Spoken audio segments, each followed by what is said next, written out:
Bonjour à tous. L'Élysée, le régime craignent-ils d'être lâchés par la police? Et ce serait terminé. Certains propos, tout à fait inédits, hors normes, de première dans l'histoire de la Ve République, ont été tenus qui laissent penser qu'il y a une panique et qui sont prêts à tout pour essayer d'éteindre cette panique. On va revenir sur ce qui se passe. Ça bouge très vite là. Cette vidéo est enregistrée en matinée ce mardi 25 juillet, mais peut-être que dans quelques heures ça aura encore évolué. On va y revenir. On va voir aussi ce qu'il faut en penser. On va voir aussi qu'il y a deux attitudes extrêmes sur la police qui pourrissent tout le débat. Et on va voir, nous, ce qu'on doit en penser et voir les perspectives de tout cela. Ce sont des moments assez importants que nous vivons, hein, très importants même. N'hésitez pas donc à me dire ce que vous en pensez en commentaire, à se faire circuler cette vidéo, à la relayer, à donner de la force à la diffusion de ces vidéos également, notamment en vous abonnant à cette chaîne YouTube. Vous cliquez sur s'abonner en dessous, ce petit bouton, c'est gratuit et instantané. Et plus vous êtes abonné, plutôt que pas abonné, plus les vidéos vont circuler. Voilà. Et je crois que c'est très important que nous touchions de nouveaux publics. Et grâce aux algorithmes de YouTube qui fonctionnent mieux quand vous êtes abonné, eh ben on va toucher ce nouveau public. Et il faut transformer les moutons en lions, comme on dit. C'est très important. Réveiller les endormis.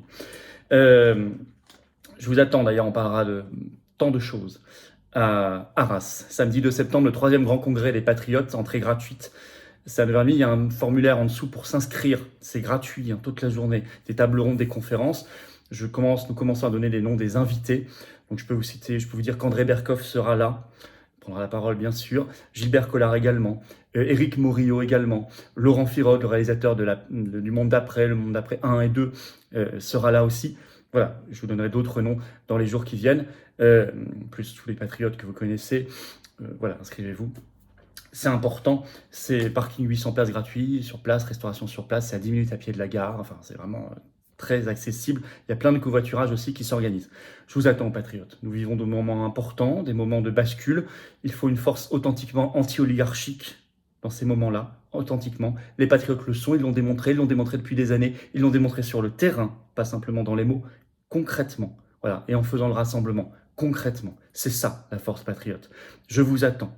Je vous attends maintenant, pas demain, maintenant. Vous pouvez adhérer ou reprendre votre adhésion annuelle dès maintenant. C'est le premier lien sous la vidéo en description. C'est un lien que j'ai mis également commenté épinglé, une petite fiche aussi sur l'écran maintenant. Et dans les dernières secondes de la vidéo apparaîtra un lien sur votre écran. Vous pouvez faire un don de soutien aux patriotes. Je vous y invite pour ceux qui peuvent, parce que nous en avons besoin.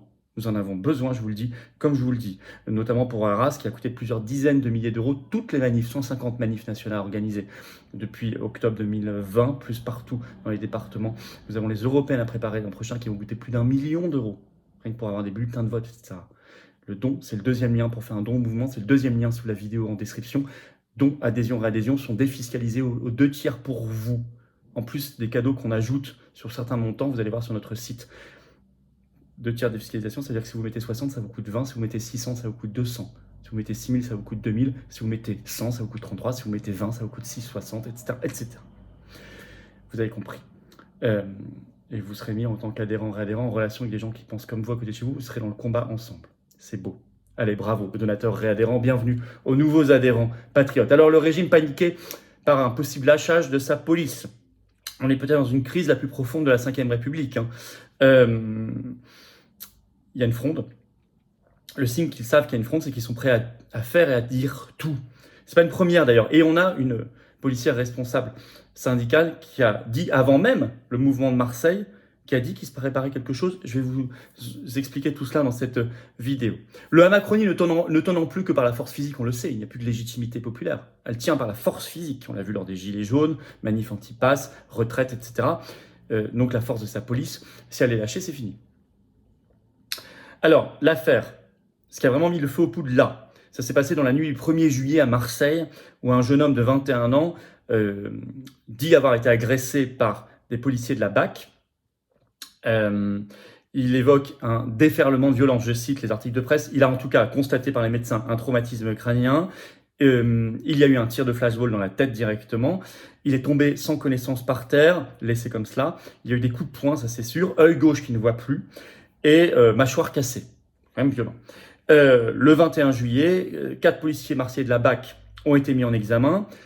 L'enquête dit qu'il y a, je cite, une vidéosurveillance accablante pour eux. Je cite les faits, en tout cas dans les articles. Et il y en a un, C'est ça qui vraiment qui met le feu aux poudres. Un de ces 4 policiers là-bas qui est actuellement en détention provisoire, donc en prison. Les 3 autres sont sous contrôle judiciaire, en liberté, mais tous ont interdiction, bien sûr, d'exercer pour le moment. Bon. Alors au départ, une cagnotte a été lancée en ligne par leurs collègues, mais elle a été ensuite, je crois, retirée. Ce qui est certain, c'est que des syndicats de police ont lancé des appels à arrêter de travailler, aussi à ce qu'on appelle le code 562, c'est-à-dire le service minimum. Ils restent dans les commissariats en position d'attente.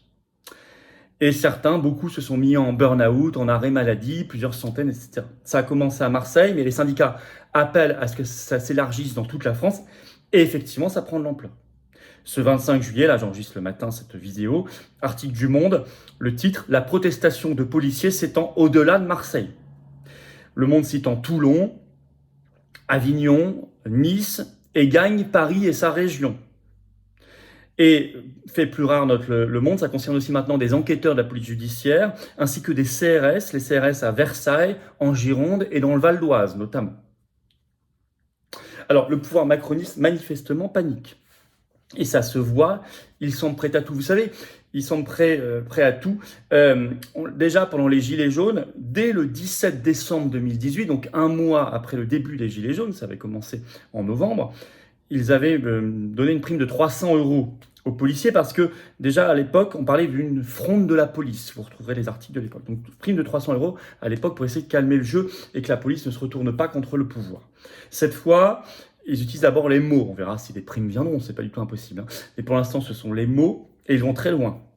D'autant qu'ils essaient de rattraper les mots de Macron au tout début des émeutes, fin juin, concernant le policier qui avait tiré sur Naël. Macron avait parlé le 28 juin, je cite, d'un crime inexplicable, inexcusable. Alors, avant même toute enquête et avant même, évidemment, toute décision de justice. Donc ça avait été critiqué à juste titre, pour le coup, parce qu'il s'exprimait, alors qu'il avait, il avait 20 secondes de vidéo pour s'exprimer, mais il avait déjà en quelque sorte condamné le policier sans qu'on sache les tenants et aboutissants complets, ni qu'il y ait décision de justice. Donc ça, la police l'a pas trop avalé, et donc il faut essayer de rattraper ça. Et ça a été fait notamment, il est allé très très loin, par le DGPN, c'est-à-dire le chef de la police nationale, le directeur général de la police nationale, qui est un fonctionnaire, mais c'est assez inédit, qui a donné une interview aux Parisiens ce 24 juillet, et qui dit, en parlant du policier à Marseille, « Le savoir en prison m'empêche de dormir », et il ajoute cette phrase, « Je considère qu'avant un éventuel procès, un policier n'a pas sa place en prison, même s'il a pu commettre des fautes ou des erreurs graves dans le cadre de son travail. » Fin de citation. C'est une phrase très lourde de conséquences. S'il commente une décision de justice, il est fonctionnaire. On ne peut pas imaginer qu'il ait dit ça sans l'autorisation de son ministre, M. Darmanin. D'autant que cette phrase a été appuyée par un autre haut fonctionnaire, le préfet de police de Paris, c'est quand même pas rien, Laurent Nunez, qui l'a appuyé sur son compte Twitter le 24 juillet en écrivant « Je partage les propos du DGPN ». Bon, c'est pas le hasard ces propos. Ils sentent, ils voient, ils savent, ils craignent la fronde contre le régime. Donc ils vont très très loin, quitte à bafouer la séparation des pouvoirs. Et Darmanin, ce 24 juillet, par son entourage, parce que Darmanin est très silencieux, ont fait savoir, je cite, qu'ils conservaient leur sympathie au DGPN. Donc, autre manière de dire qu'ils soutiennent ses propos. Et Macron lui-même, dans une interview aux 13h de TF1 et France 2, a juste dit ceci, je cite, alors il a dit « Personne n'est au-dessus des lois », certes, mais il ajoute ceci, c'est très important, « Je ne vais pas commenter les propos du directeur général de la police nationale ». Phrase bizarre, parce que c'est un fonctionnaire sous son autorité, on ne parle pas de l'autorité judiciaire ici. Parfois on dit « je ne commente pas les décisions de justice », ça c'est une formule consacrée, parce que c'est la séparation des pouvoirs. Là, Macron, on est dans le même pouvoir, le pouvoir exécutif, il parle juste d'un haut fonctionnaire sous son autorité. Donc dire « je ne veux pas commenter ses propos », ça n'a pas de sens, c'est son autorité hiérarchique. Donc on voit qu'il est très mal à l'aise. Il sent lui aussi qu'il y a le feu aux poudres. Et Macron ajoute dans cette interview « Je comprends l'émotion qu'il y a chez les policiers, il faut entendre cette émotion ». C'est inédit et c'est révélateur. Alors, savent-ils qu'il se trame quelque chose au sein de la police qui pourrait aller très très très loin ? Figurez-vous que la déléguée nationale du syndicat Unité SG Police, Linda Kebab, sur CNews le 17 juillet dernier, donc avant même la mise en détention provisoire du policier de Marseille qui a mis le feu aux poudres, hein, on est 4 jours avant. Elle dit ceci, écoutez bien, je cite, « Il y a une rupture de confiance entre le président de la République et nos collègues policiers. » Elle ajoute, « Il y a une fronde qui se prépare. » Aujourd'hui, il y a une fronde, ajoute-t-elle. Elle ajoute, beaucoup de nos collègues sont très en colère. Et elle ajoute, attention, vos policiers, la corde est en train de se rompre, Et elle ajoute, je cite, oui, il y a quelque chose qui germe dans les rangs des policiers, quelque chose de très particulier. Elle ajoute, il y a des lieux en différents coins du pays qui sont en train de se donner le mot. Et elle ajoute enfin, il y a quelque chose qui est en train de se préparer. Manifestement, elle en sait beaucoup. Macron, l'Élysée, le régime tremble. Donc manifestement, ça je vous l'annonce, dans les jours et les heures qui viennent, ils vont probablement tout dire et tout faire pour essayer de calmer le jeu, calmer la fronde, et il y aura probablement la complicité de certains syndicats, comme toujours, qui vont eux aussi le faire. Alors sur le fond, j'ai fait une vidéo, au moins une, voire deux, je crois, sur les émeutes. J'ai déjà dit beaucoup d'éléments là-dessus, vous irez voir, mais je ne vais pas revenir sur tout ça.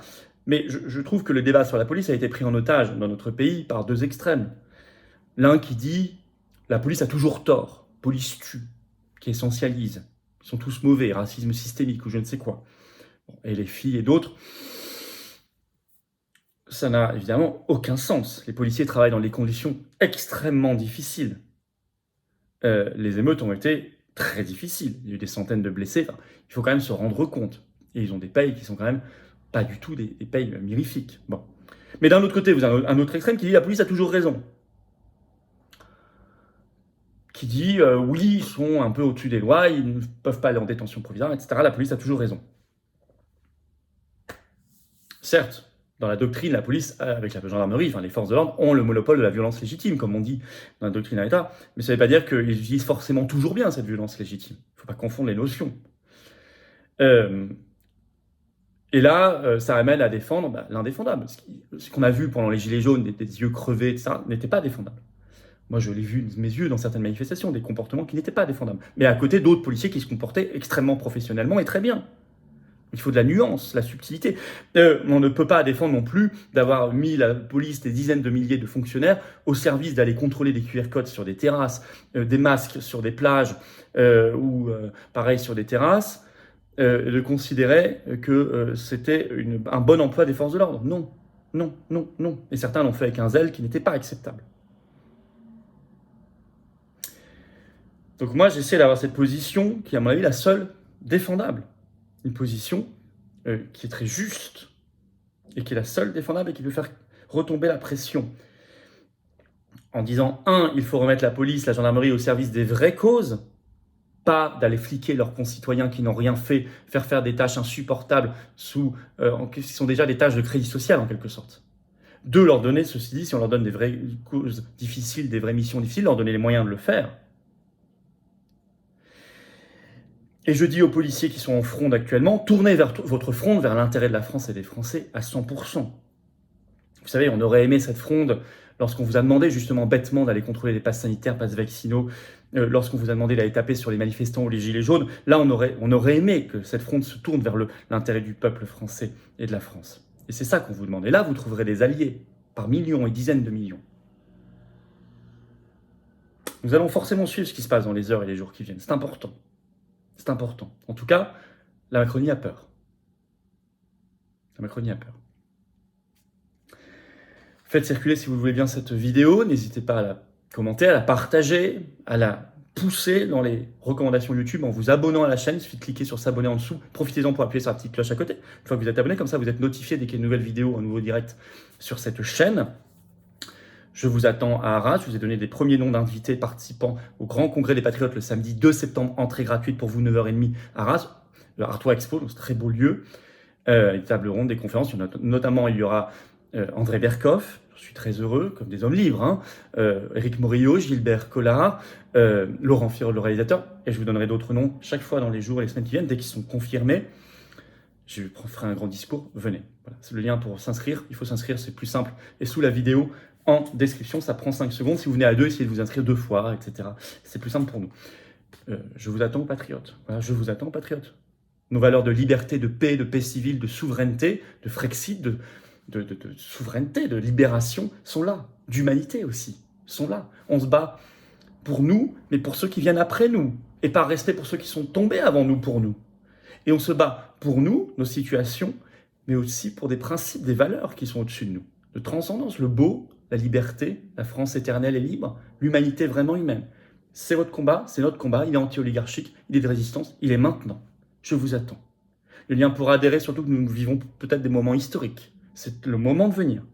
Le lien pour adhérer ou réadhérer, c'est le même, hein. C'est le premier sous la vidéo en description. C'est un lien également en commentaire épinglé. Et c'est un petit lien qui apparaît maintenant sur l'écran. Si votre adhésion a plus d'1 an, pensez à réadhérer, elle n'est plus à jour. Faire un don de soutien patriote, c'est le deuxième lien sous la vidéo en description. Juste le congrès, j'ai oublié de le préciser, c'est ouvert aux adhérents et non-adhérents. On m'a posé la question. Faire un don, c'est donc le deuxième lien sous la vidéo en description. C'est vital justement pour le congrès et tout le reste, pour financer nos actions. Tout ça, c'est défiscalisé aux 2 tiers pour vous. Aux 2 tiers, il faut récupérer les 2 tiers. Bravo aux donateurs et adhérents, bienvenue aux nouveaux adhérents, patriotes et vive la France.